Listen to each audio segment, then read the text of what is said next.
I want to say this again now, and I know that this is a little bit of a shocker to a lot of people, but I want to be as really blunt here, even if nothing else for the sake of being a little bit of a devil's advocate. Judaism is not a religion.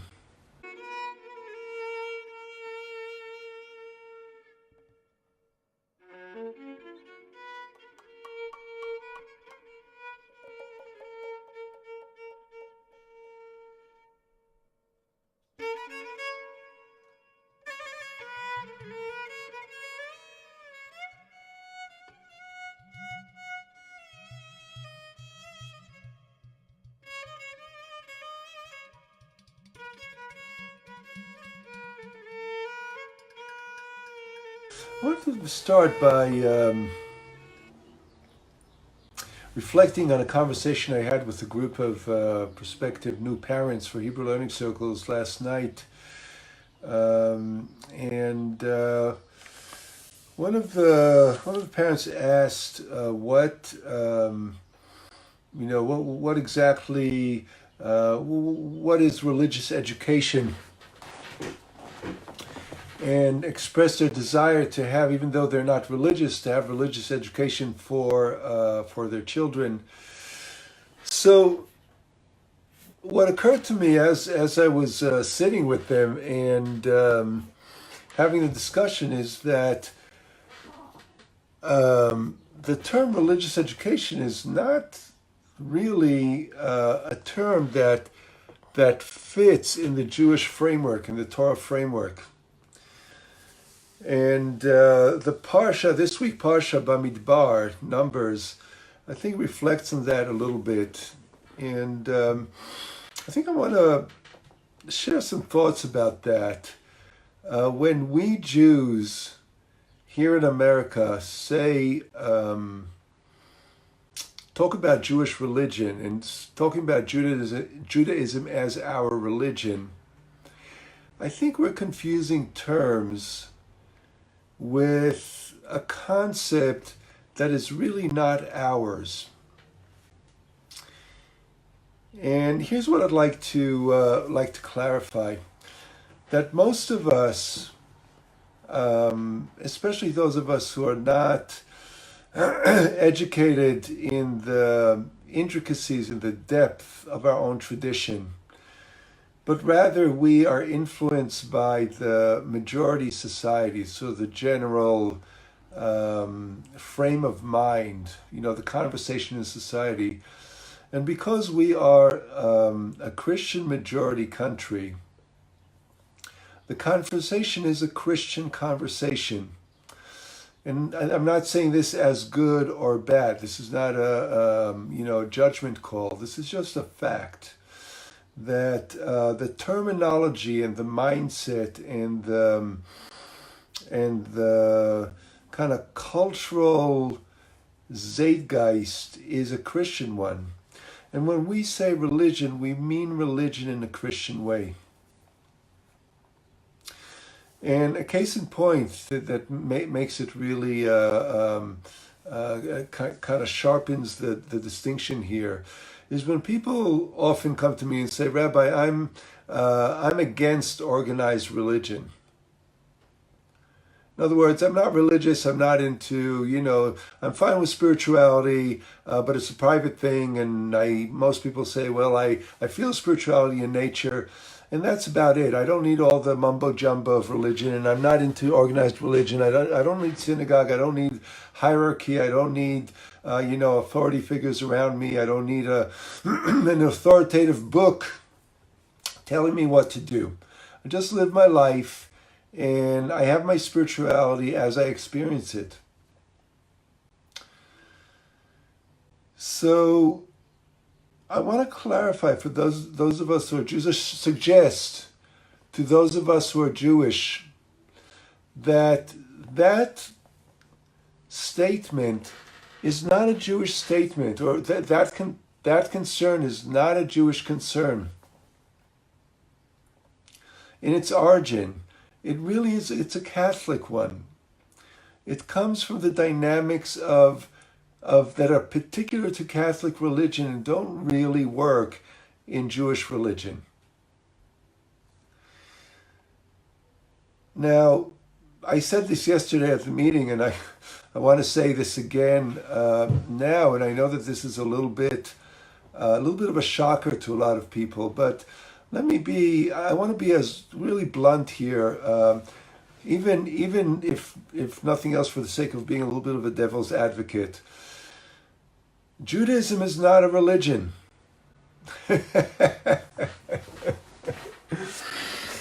When you talk about, my religion or Jewish religion, you're really talking in Christian terms, because Judaism is not a religion. We can't say that about ourselves. Christians can say that about themselves. Christians can say, my religion is Catholicism or Protestant Christianity, and that's my faith, and I either abide or reject that creed, that faith, that belief system. But Jews cannot say that about Judaism. And I know this may be a little startling, a little bit of a mind stretch that perhaps is painful, but let me ease you into what I mean by that. And then I'd like to jump into a beautiful commentary by the rabbi of the Netivot Shalom, of Rabbi Shalom Noach Berzhovsky. Actually, his teacher was, his predecessor was the Bet Avraham of blessed memory, and I'll bring a little teaching that illustrates that point in the context of the parsha of this week, Parshat Bamidbar, or Numbers in English, Parshat Numbers. So let me go back to setting the context here, that Judaism is not a religion. And when we Jews here in America, or in Europe for that matter, in what's called Christendom, the Christian world, when we talk about us as being a religion, we're really using Christian terms mainly out of ignorance. I don't mean to be, again, this is not a judgment, but it's a reality. We project what the popular culture, the popular conversation in our culture about religion, which is a Christian conversation, onto our peoplehood, and onto our identity. And it's just like comparing apples and oranges. It's just like an apple talking about the citrus peel that envelops them. But there is no citrus peel enveloping an apple. You see what I'm saying? It's kind of like the ugly duckling syndrome. The swan that thinks he's a duck. A lot of us, because we live in a Christian majority country, we think of ourselves in Christian terms, which doesn't really fit. So we're not a religion, and one of the ways that plays out is Catholics who rebelled for probably good reasons, and I empathize with a lot of those reasons, rebelled against Christianity, calling the term I'm not into, or I object to organized religion, because in their religion there's a hierarchy, and there's a church body, and there's a pope on the top, and there's the hierarchy, the archbishops and the bishops and the cardinals and I hope I'm not misrepresenting, I don't know exactly how it works, but there's an organized religion, and there's the word of God that comes trickling down spirituality, right?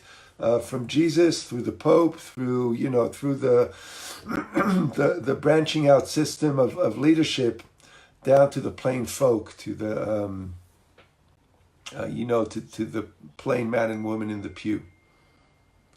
That's not how it works in Judaism,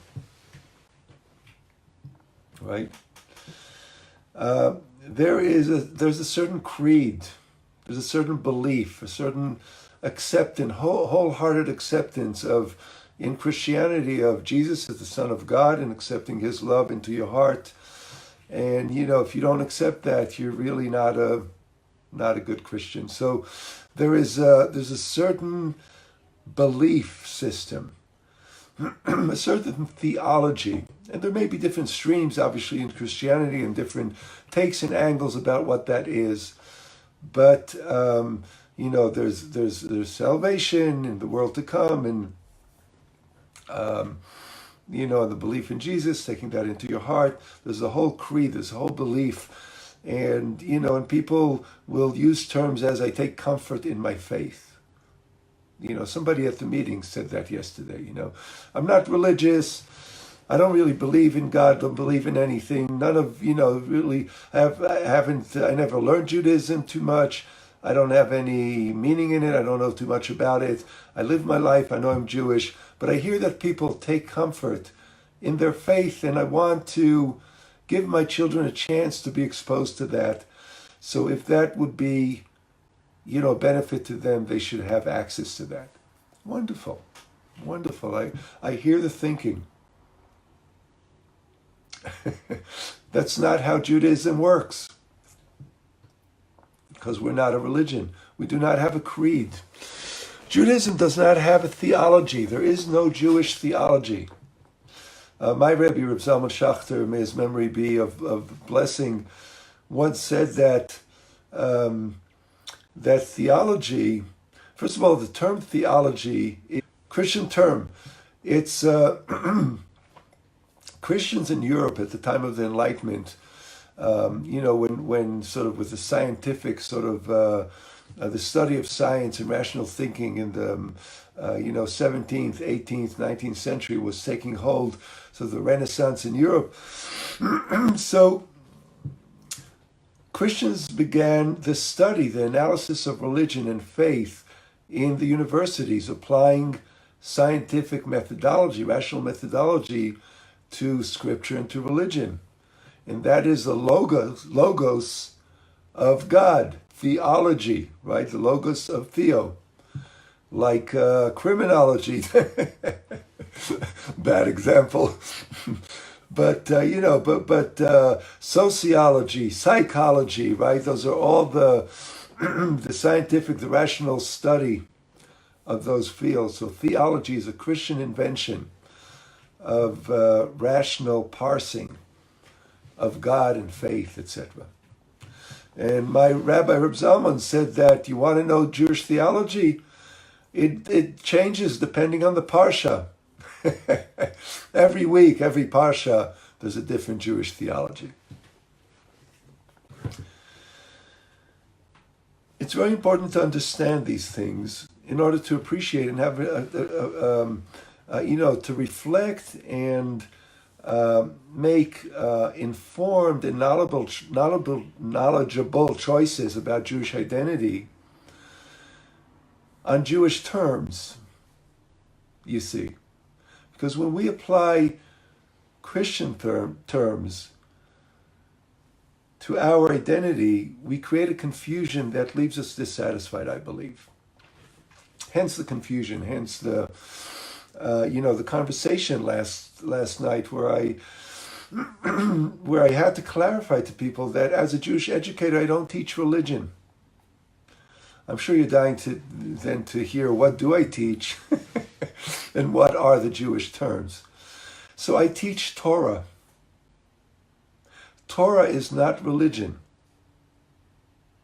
Torah is text. Torah is sacred text. It is not religion. There may be a religious element in Torah, but I don't teach religion, and I don't teach exclusively the religious element in Torah. By the way, the word religion is, you can look it up, it's a Latin term that means obligation or being obligated. That's an obligation to a creed, an obligation to a faith system. That's what religion means. And in the Torah, there is a call to an obligation, a commitment to a set of imperatives, a set of actions. or avoidance thereof, refraining thereof. And in that sense, you could say that there is religion in Torah, because we're asked to eat kosher food, for instance, and refrain from non-kosher food. And it's delineated quite clearly in the Torah. The rabbis later delineated it and clarified even further. But that's not a commitment or an obligation to a creed or to a faith system. I mean, it may be a little subtle and it may take time to wrap one's mind around this, but it's a very important difference.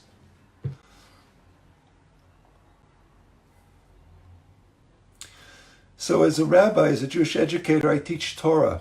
And I probably teach, traditions, the customs of our holidays and, perhaps the values that we learn from Torah. But here's why Torah is not a creed. Because Judaism, the system or the rabbinic system of Judaism is an interpretive system. The main mitzvah, the main action imperative, really the top, if you would boil down all of Judaism, this is from the Talmud, into the one most important mitzvah, the one most important action imperative, is to study Torah.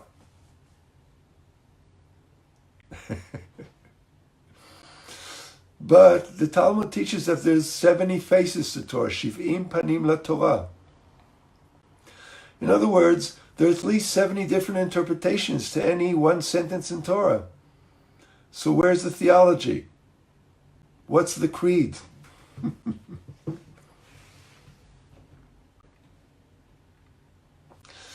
Judaism is not a religion. It's not an obligation to a belief system, neither spiritual or otherwise. And here is what Judaism is actually. We are a people. We are a nation. And as a people, we have what I call the 3 L's. We have a language, we have a land, and we have a legacy. What a Jew believes depends on the interpretive choice that a Jew makes, or the association with the Jewish group that forms around a certain interpretation. Orthodoxy is a certain interpretation of Torah. Conservative Judaism is in a certain interpretation of Torah. So is Reform Judaism. So is Reconstructionist Judaism. So is Renewal Judaism. So is Humanistic Judaism. So are Zionists. So are socialist Zionists. So are atheists, and you name it. So are the Karaites. So are Sephardi Jews versus Ashkenazi Jews. So you see that there is no organized religion. When a Jew says, I'm not into organized religion, it is meaningless in Jewish terms. There is no organized religion.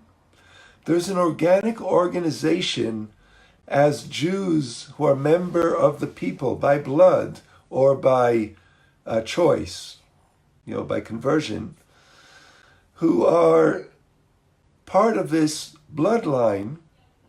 A convert steps into the bloodline by choice. A little bit oxymoron, but that's another conversation for another time. But this is a bloodline, this is a peoplehood. We have a language, we have a land, we have a legacy, which is the constitution, the original constitution of the Jewish civilization when it started in the Sinai Desert 3,200 years ago. So for a Jew, the task is not to have religion and take comfort in faith, although that is obviously available. And I'm not saying that we do not have a spirituality. I'm not saying that when we talk about God, we're not talking about exactly the big questions about why are we here and life after death, and is there life after death? Where did we come from? What is the purpose of being here? Is there a force that's greater than ourselves? Is there a force that's greater than the world as we know it, as we can measure it scientifically? Are there dimensions of consciousness beyond our consciousness? And all those questions lead to and draw on the God conversation in the Torah. Everything in the Torah that mentions God is a portal to a spiritual quest. But does anybody have the definitive answer?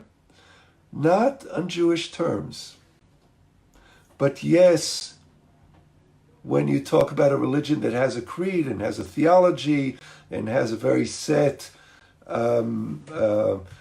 fairly defined ideas of what it means to be religious.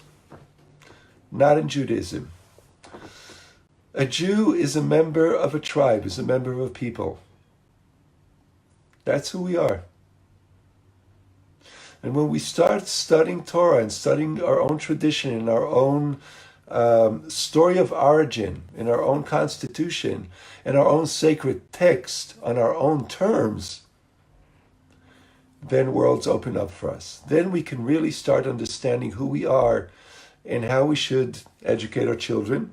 And I'd like to end, this is a long monologue, and I so appreciate your receiving of my ideas and my questions and perhaps my challenge to, if you indeed are someone who has been viewing your Judaism through a Christian lens, unwittingly, granted, because we live in the pickle juice of a Christian majority society where the popular culture is, and the popular language is infused with terms that come from Christianity, especially around faith and religion and values and family values and sort of social norms and etiquette and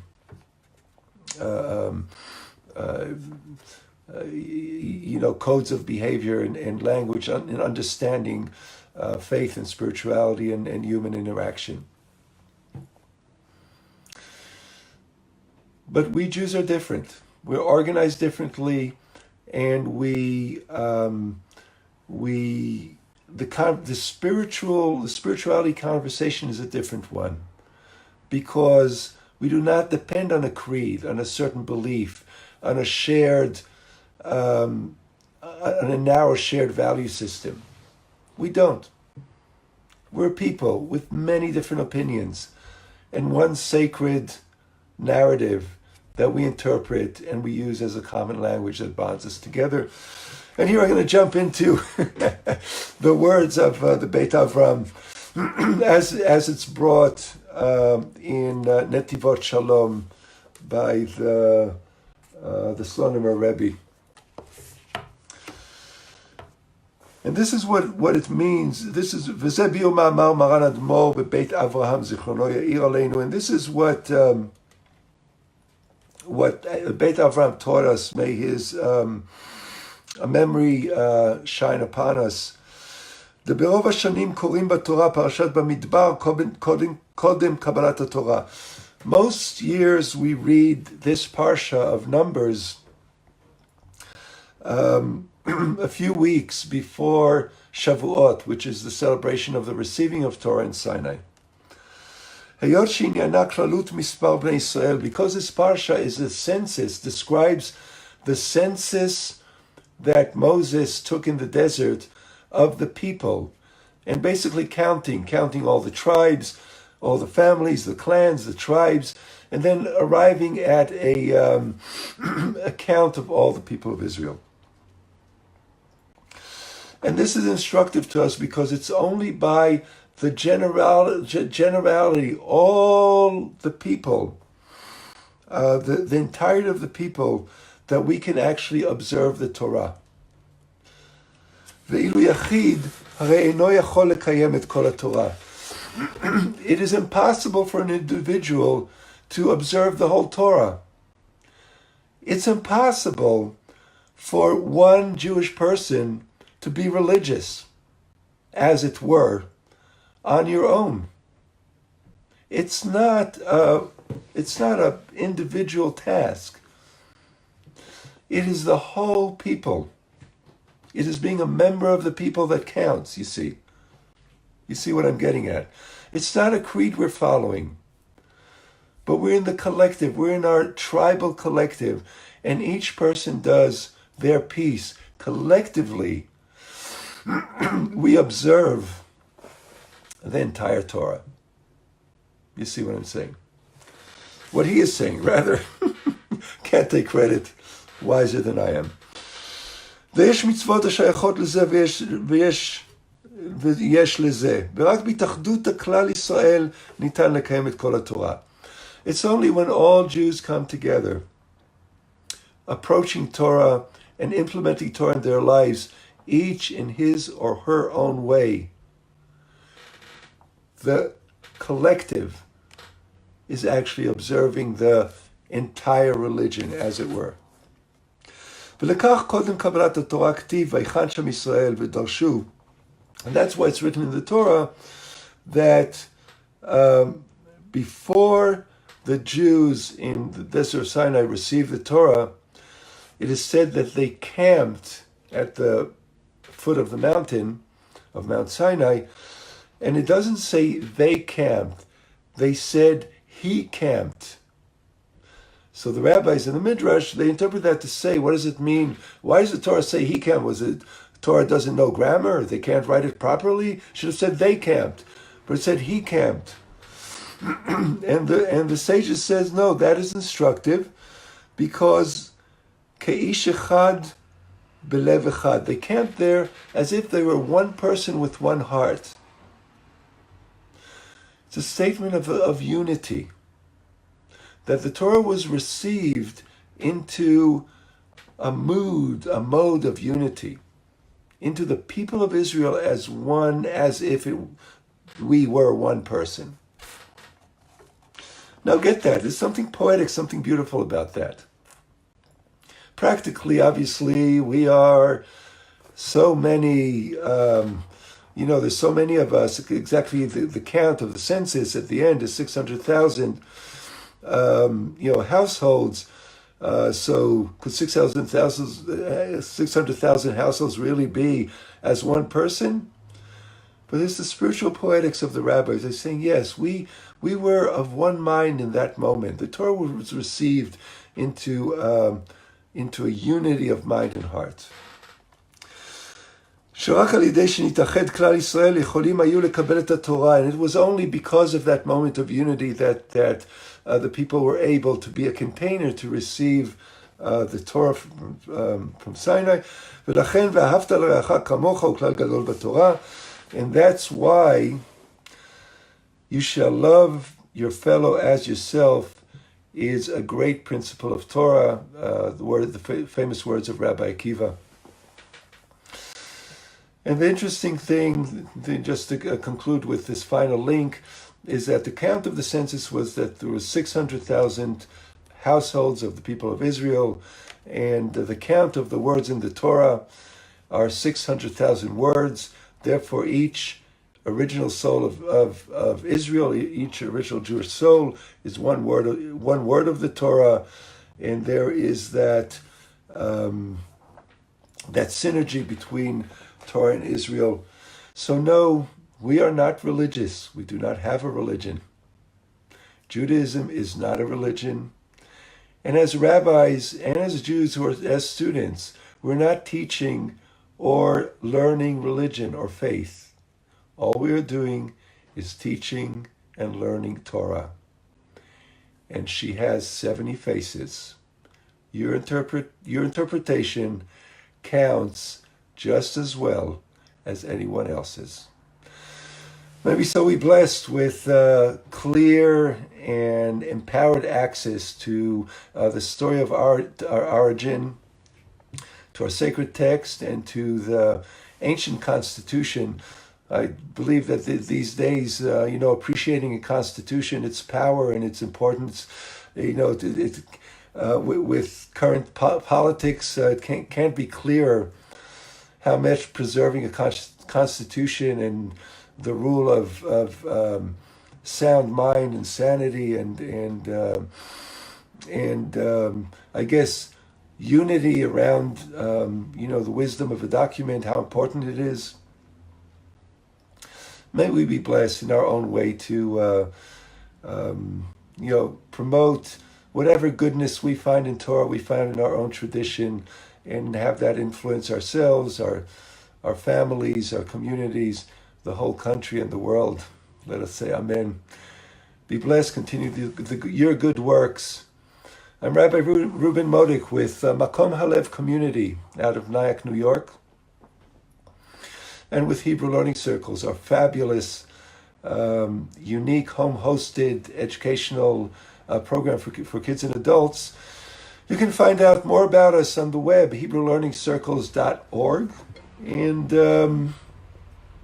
I would love to hear your thoughts about this discussion. Leave your comments below. Let's keep the conversation going there. Please like us, a thumb up or two. Subscribe to our YouTube channel, Hebrew Learning Circles YouTube channel. With that, have an amazing day today. Be Torah, be yourself, be holy, do good works. Shalom.